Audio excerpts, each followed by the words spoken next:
Cora, and I will be the student nurse for today who will be doing the bed making. So before we start, of course, we will be bringing all the equipment that is needed to the bedside, perform hand hygiene. After performing hand hygiene, we will be also adjusting the bed to a comfortable working height and lower all the side rails. After that, we will be removing all the cover that is attached to the bed, and then after that we will be putting on gloves and loosen all the linens. After loosening all the linens, we can also fold all the linens that is reusable, such as the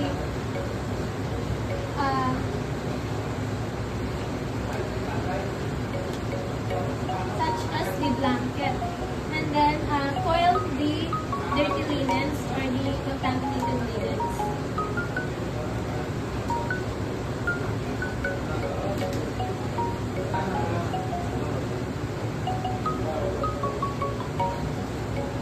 So we will be snugly coil this.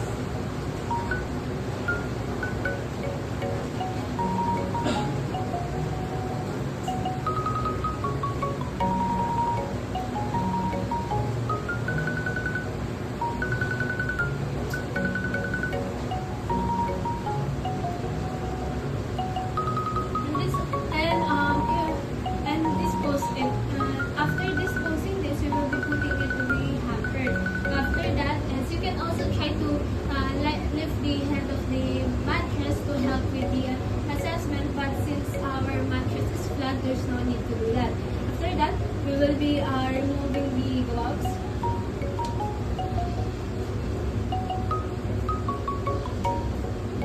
And then place the bottom sheet on the bed. But before that, of course, we will be performing hand hygiene again. And of course,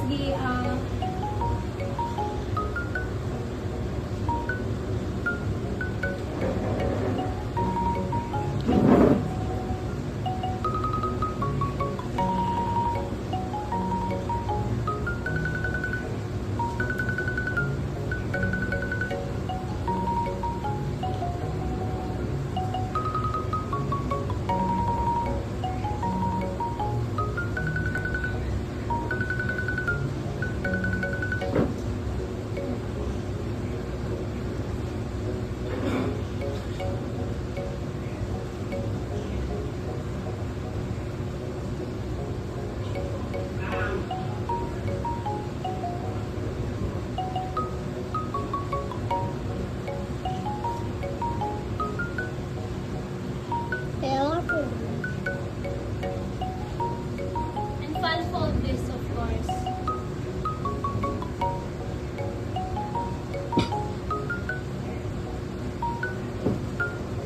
After placing that, we will be putting the draw sheet as well, and then fan fold it.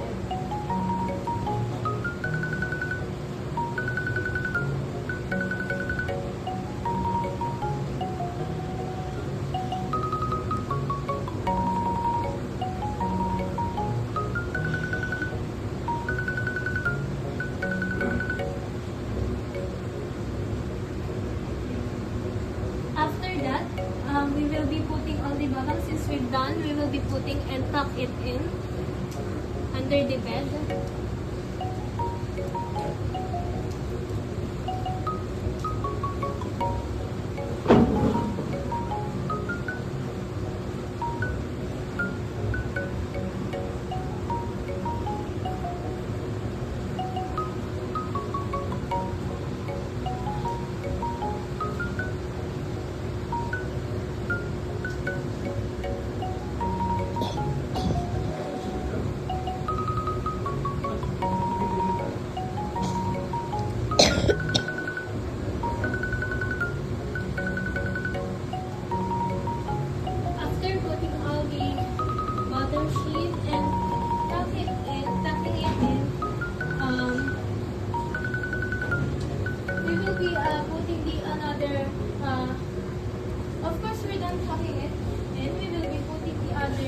top sheet which is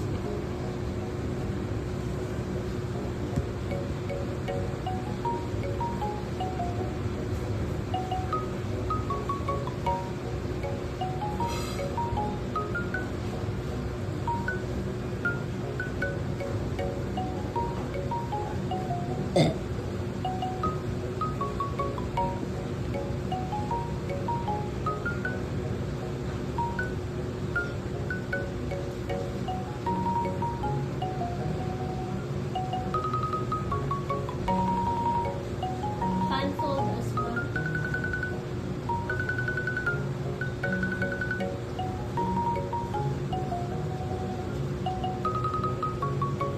Go to the other side of that, and of course you do this.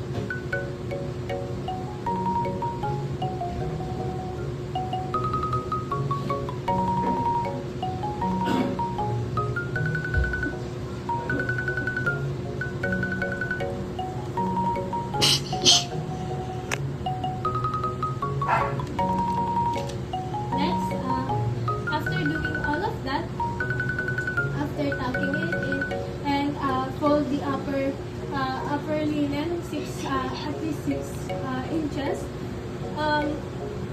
and moving to the other side and tucking it in and securing all the linens, we will be placing all the pillows to the bed.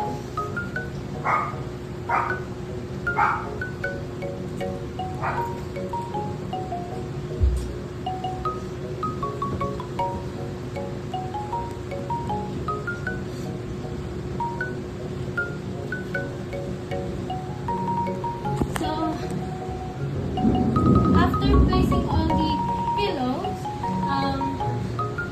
we will fan fold, of course, the pie fold, and we already done it and secured it.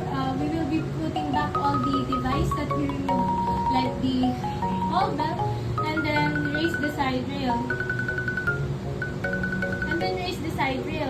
After that, we will be disposing all the soil that we use, and then perform hand hygiene,